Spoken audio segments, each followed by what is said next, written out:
नमस्कार, आप देख रहे हैं देशवा न्यूज और मैं हूं निखिल। देखिए, बिहार में अब तीसरे चरण की बीपीएससी शिक्षक बहाली की तीसरे चरण की बहाली की प्रक्रिया अब शुरू होने वाली है।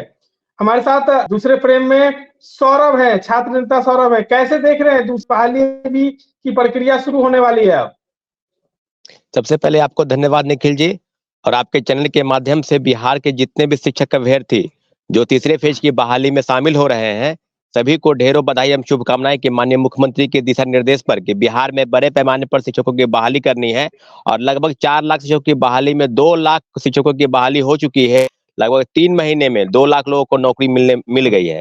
तो अभी जो हम बात करेंगे कि तीसरे फेज की बहाली में लगभग 87,000 पदों पर जो वैकेंसी आई है, 1 to 5 से लेकर 11-12 तक, तो सभी में अच्छी वैकेंसी आई है। सभी को अप्लाई करना है, नौकरी लेनी है। हाँ, जहां कहीं भी किसी को दिक्कत होगा, अगर शिक्षक अभ्यर्थियों के साथ अन्याय होगा, तो हम सब आपके साथ खड़े हैं। और कहीं भी अन्याय होने की स्थिति में हम लोग बीपीएससी से हो या शिक्षा विभाग से हो, हम लोग लड़ेंगे आपके लिए। और जब कहीं भी दिक्कत होगी, हम लोग निश्चित रूप से सरकार के समक्ष अपने लोकतांत्रिक तरीके से जो भी लड़ाई लड़ी जानी है, हम लोग लड़ने के लिए तैयार हैं। तो तीसरे फेज की बहाली होने वाली है, लेकिन अभी भी तमाम जो शिक्षक है वो नाराज चल रहे हैं। ऐसा क्यों?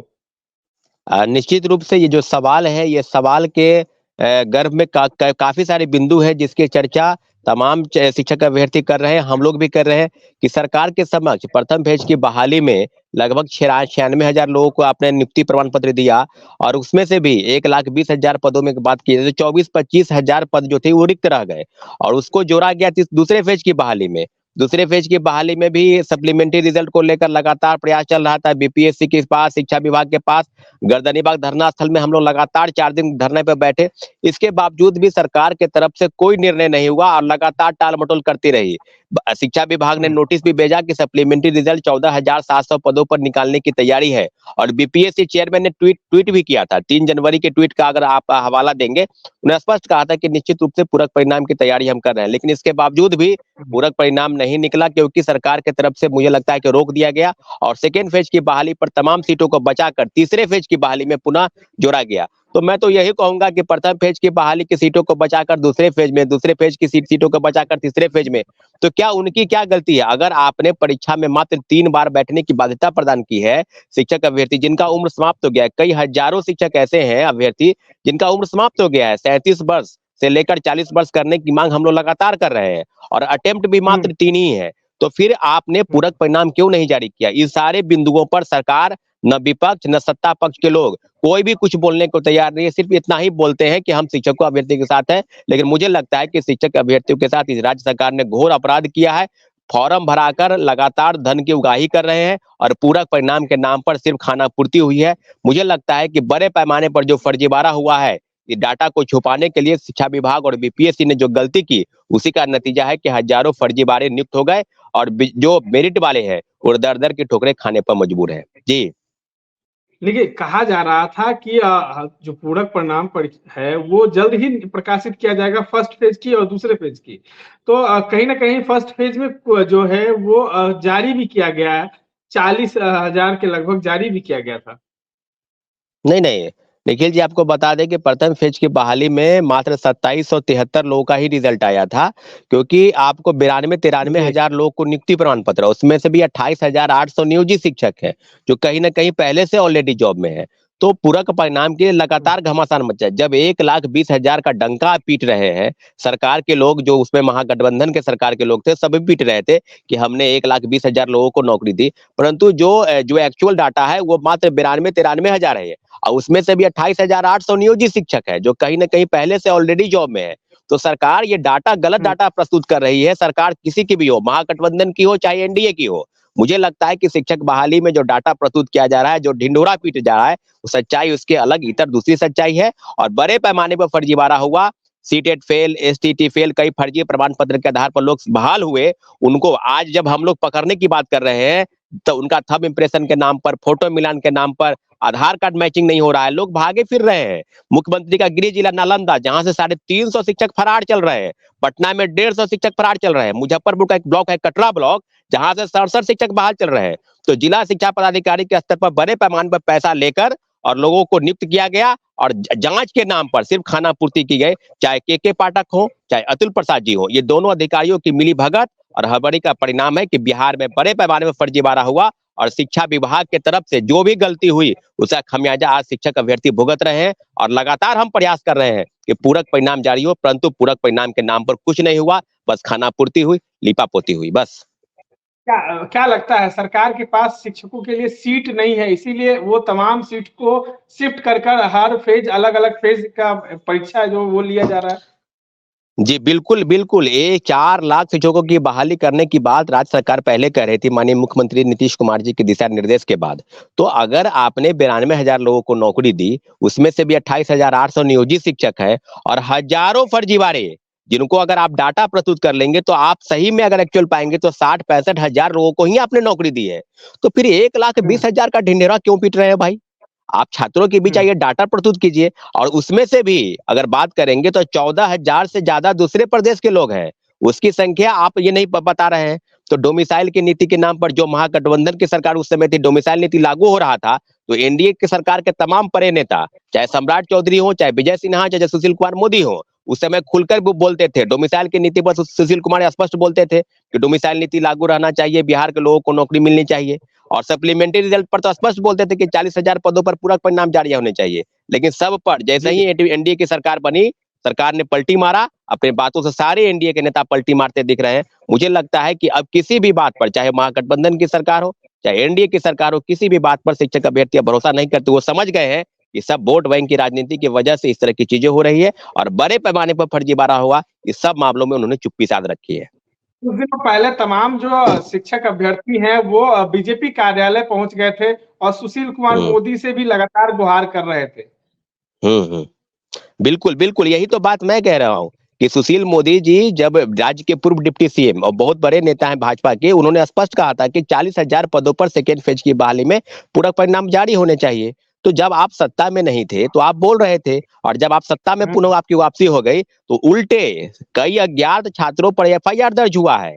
आपको बता दें, और लगातार चिट्ठी निकल रहा है कि कोई भी शिक्षक अभ्यर्थी अगर पूरक परिणाम पर दबाव बनाते हैं, तो उनको अगली परीक्षा में बैठने के लिए रोका जाएगा, उन पर कानूनी कार्रवाई की जाएगी। तो जाहिर-सी बात है कि कानून का डंडा अलग चल रहा है।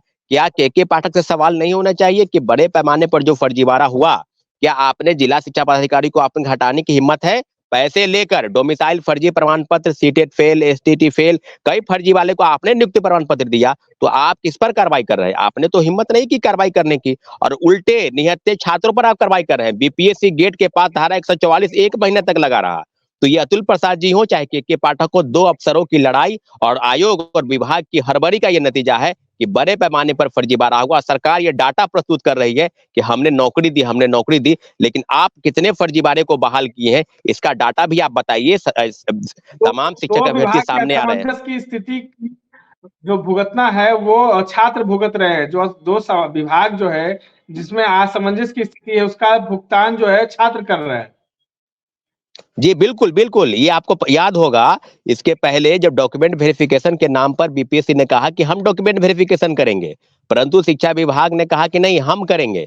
इन दोनों अधिकारियों की लड़ाई पर माननीय मुख्यमंत्री जी का हस्तक्षेप हुआ और तब जाकर निर्णय हुआ कि बीपीएससी नहीं, शिक्षा विभाग डॉक्यूमेंट का वेरिफिकेशन करेगी। लेकिन मुझे लगता है कि देश के इतिहास में पहला ऐसा विभाग है जो नौकरी के रिजल्ट के पहले ही आपको रिजल्ट, डॉक्यूमेंट वेरिफिकेशन के पहले ही रिजल्ट का प्रकाशन कर देता है। जबकि बीपीएससी ऐसा करती है कि तमाम सिविल सेवा की परीक्षा अगर होती है आयोजित, पहले डॉक्यूमेंट का वेरिफिकेशन होता है और तब रिजल्ट का प्रकाशन होने के बाद संबंधित विभाग को भेजी जाती है सूची। अगर किसी का चयन एसडीओ में होता है, तो उसका चयन समान प्रशासन विभाग में सूची भेजी जाती है कि इन इन लोगों का चयन हमने किया है। लेकिन ऐसा नहीं है, सीटेट फेल, एसटीटी फेल, कई फर्जी प्रमाण पत्र, डोमिसाइल, मैं खुद नहीं कह रहा हूँ, खुद अभ्यर्थी सामने आ रहे हैं। झारखंड के रहने वाले मुकेश हो, पूजा हो, करिश्मा हो, कई लोग सामने आए और स्पष्ट रूप से बताते थे कि हम, मेरे पास फर्जी प्रमाण पत्र है, लेकिन हमको नियुक्ति प्रमाण पत्र दिया गया। तो ये कैसे विडंबना है, एक तरफ नौकरी लेने की होड़ थी और बड़े पैमाने पर आज भी आप देखे होंगे कि कई लोग पकड़े जा रहे हैं, भागे भागे फिर रहे हैं। दरभंगा से कई साथी पकड़े गए शिक्षक अभ्यर्थी।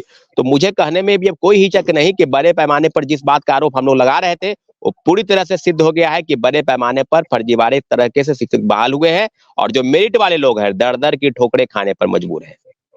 सौरभ जी, एक अंतिम सवाल है, क्या आप अतुल प्रसाद से आपकी वार्ता हुई थी? बीपीएससी के जो चेयरमैन हैं, इन तमाम हम्म। मुद्दों पर आपकी वार्ता हुई थी?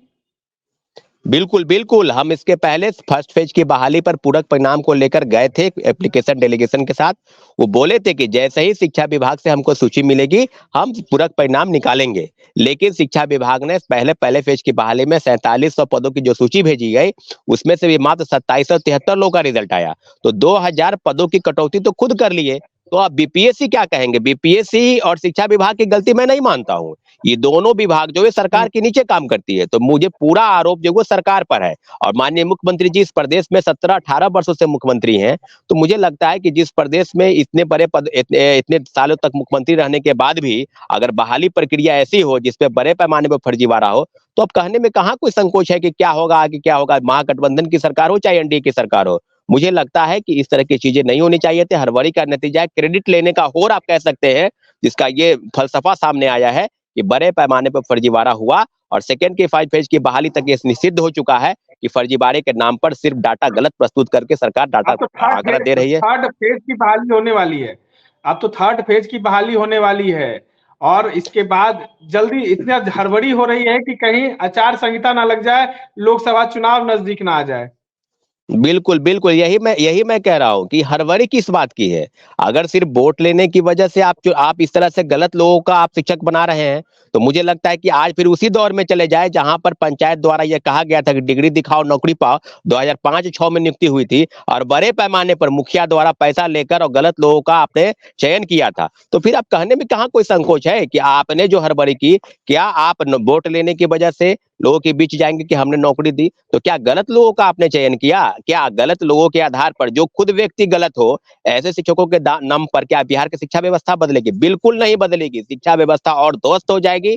मुझे लगता है कि माननीय मुख्यमंत्री जी को हड़बड़ी नहीं करनी चाहिए। आराम से जो प्रक्रिया है, जो सही लोगों का चयन करना है, डॉक्यूमेंट का वेरिफिकेशन करना है, फिर रिजल्ट का प्रकाशन करना है। लेकिन इन लोगों ने क्रेडिट लेने की होड़ में इस तरह की चीजें हुई और क्रेडिट किससे लेना है, कब लेना है, लेकिन इतना जरूर है, मैं यही कहूंगा कि नौकरी तो आप दे रहे हैं, परंतु गलत लोगों का चयन नहीं करना चाहिए था। हड़बड़ी के नाम पर जो गड़बड़ी हुई, इसी का नतीजा है कि गलत लोग बहाल हो गए और जो मेरिट वाले हैं, वो आज दर-दर की ठोकरें खा रहे हैं और कल भीख मांगने के लिए बिहार से बाहर भी जाएँगे और बिहारी होने का जो अपमान है, वो आप समझ सकते हैं कि तमाम राज्यों में बिहारी होने का अपमान और दंश उनको झेलकर पुनः बिहार में आना पड़ेगा, क्योंकि बिहार मज़दूरों की फैक्ट्री बन चुकी है। यहाँ नौकरी के नाम पर जिस तरह का खेल चल रहा है, इसको पूरा उजागर करने की ज़रूरत है। माननीय मुख्यमंत्री जी से आग्रह है कि आगे क्या होगा, नहीं होगा, लेकिन इतना ज़रूर है कि शिक्षक अभ्यर्थी अब समझ चुके हैं कि जिस तरह से चीज़ें बहाली की गई, वो पूरी तरह से अपारदर्शिता थी, उसमें पारदर्शिता के नाम की कोई कमी बिल्कुल जगह नहीं थी। चलिए, ये थे हमारे साथ छात्र नेता सौरभ, जिन्होंने तमाम बातों पर रखा है। थर्ड फेज की बहाली होने वाली है और उस तमाम बहालियों में जिस तरीके से हड़बड़ी सरकार ने दिखाई, महागठबंधन की सरकार हो या अब एनडीए की सरकार, इन तमाम सरकारों ने जिस तरीके से बीपीएससी शिक्षक बहाली में हड़बड़ी दिखाई और कई फर्जी अभ्यर्थी निकलकर सामने आए हैं। क्या थर्ड फेज की बहाली में भी इसी तरह की हड़बड़ी होगी? क्या पूरक परिणाम छात्रों को मिलेगा? इस तरह के तमाम अपडेट्स के लिए बने रहें हमारे साथ।